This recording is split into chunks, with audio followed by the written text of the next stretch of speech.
Good morning guys, samahan niyo ako sa Moto Central para magpa first change oil sa ating TechMax. Ayan, prepare na ang Yamalube, ang engine oil at ang gear oil. So piniprepare na kuya, ating mechanic, tinis-nis konti habang tayo nagkakape at habang nagkaantay. Inuna na muna niya ang gear oil sa pag-drain. At sinundan din ang engine oil. Yan ang mga filter at mga bolts. Yan, tapos alagay ni kuya ang engine oil at ang gear oil.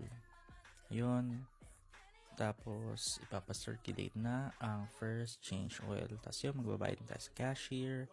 Ito ang aking binayaran. Kasi punta muna tayo sa Yamaha para bumili ng P carbon cleaner kasi wala daw sila. So, yun lang.